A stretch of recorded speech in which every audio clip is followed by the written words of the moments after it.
when I write something, I love it, and then it slowly loses power in my head. Even without an algorithm, I'll write something that's really good, that I think is really good. Other people think it's really good too. A bonus, I can't read it anymore. I don't see any value in it. It's all the values has disappeared. It's just like a hollow bunch of words that just sound like something. And I can't see it or read it, or it doesn't exist anymore to me. And so when a piece stops existing to me, I assume that it doesn't exist for anyone else either. And then sometimes I'll just stop posting it and forget about it. Like when I'm looking for stuff to post, I'll skip past it thinking, because my brain can't even see it anymore. And then I go, so I've had a few days off writing, and I've been checking what the little brain jails that I do. And that's one of them. If something no longer resonates with me, I can't see it anymore. So I've gone back through and looked at all the stuff that I thought was invisible or I can't see that I've written. Gone, hang on a tick, this is useful. I could still post that. Someone might find that interesting. It still has the same power. It's funny how all it needs is a new pair of eyes to see it, and it's recharged completely. And so I find that funny with books as well. Like I write a book and I've edited the crap out of it and I can't see it anymore. And so I'm blind to it. And so I almost need to borrow readers' eyes to be able to see it again.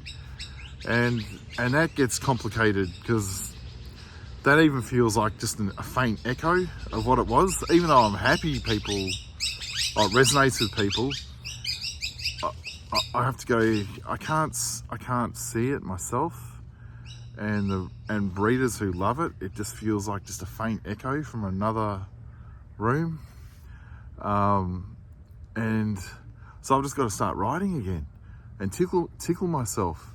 And the only real genuine feedback that I ever give myself is when I write something and surprise myself and I laugh.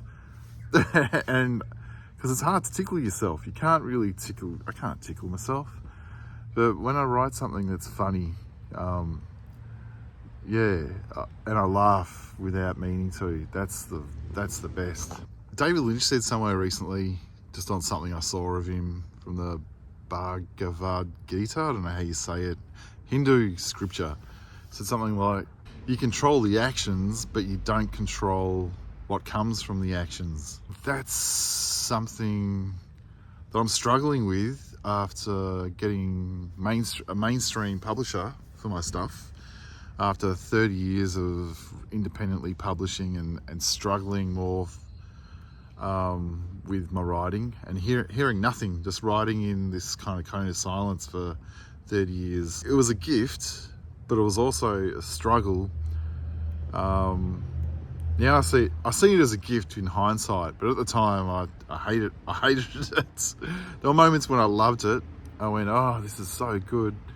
But I want to check how the books are going. I love the feedback. I love hearing about how they're going, or if they're even selling or resonating.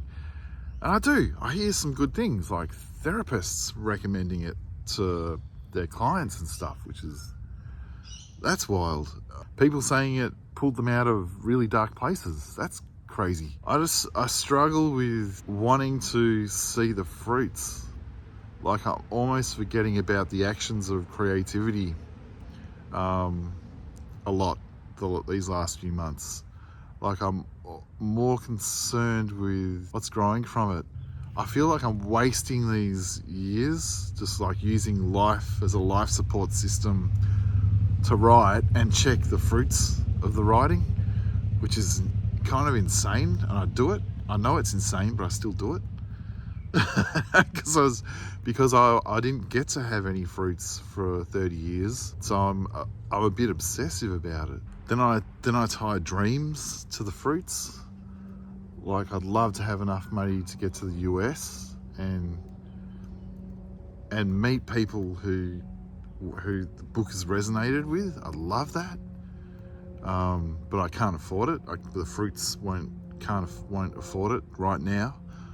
But I can see them growing. I can see it growing in real time, and going, come on. And part of me feels like by watching it, I'll affect the outcome of it, which is which is insane too. It's like watching a sports match. Sometimes I feel like by simply turning on the TV and watching it, my team will lose, so I don't watch it. It's like I feel like I'm affecting the outcome of something just by watching it grow. It's as crazy as me planting a tree, and then by me watching it, I'm trying to believe, because I'm watching it, it's growing, and if I wasn't watching it, it wouldn't grow. And I wrote a line in my new book, it took me 30 years to learn a patience that forgot it was waiting. And I love that, because it does reflect the insanity that my brain wrestles with. Yeah, I know it's insane, but I also don't. Like, I'm actually stupid. And I love it. And maybe there's something in what science would call the observer effect or something, that ties into the ego or some crap. Yeah, I like watching these trees grow. I'm making them grow today by watching them. I'm making it happen. I made this day happen by being alive. If I was dead, I wouldn't be here. Yeah, it's insane, but it's so fun, and it's kind of addictive. So, which is why I've taken the last few days off. I've needed to, and then I look at other books that bear immediate fruits. There's so many self-help art books and creative books and poetry books that all go, I have the answer. And they're all written by 20 and 30-year-olds, and it's like, oh, I've been doing this for 32 years, I'm 50, I don't have the answer. And the books I'm writing don't offer any solutions, so they're not going to bear fruit. They will, but in a very different type, a very slower, different type, financially, if I want to be able to pay bills and get to the States. So I'm trying to artistically write the creative experience while inside it, not I've completed it, I'm on top of the mountain and I know what's going on, and I have all the answers. It's wild when I see books that say I have all the answers, and they're written by those 20 and 30-year-olds, and they sell so well. And I know I could create books like that, and I know I'd probably have a lot more to say. I probably have more answers than those people, but I'd be lying to myself as well. I just said that. So the moral of that story is people pay a lot of money for unearned wisdom. But then I think of my favourite artists who have always beautifully articulated the questions and not the answers, like Bukowski or David Lynch. David Lynch was the master of the question mark. Like, he created the most incredible question marks. It's the beautifully articulated unknown. And when someone beautifully articulates that they have no fucking idea, that's when I laugh the hardest and I feel so good. And yeah, my skin crawls when I'm given a solution. And yeah, it sells well, but that's not what, it's not what drives me. And I'm frustrated with that when I could offer a lot of solutions and quick and easy tips. 7 things you should do now, hacks. That's the word hack. That's a kind of a new word invented by a millennial generation. When you're raised on Google when there's more answers in the world than questions, words like hack start to turn up. Yeah, I was lucky that I didn't have internet as a kid. I couldn't Google anything. I just asked my heart for its beautiful misinformation, and that's what they're after. A hack and a question mark don't go well together.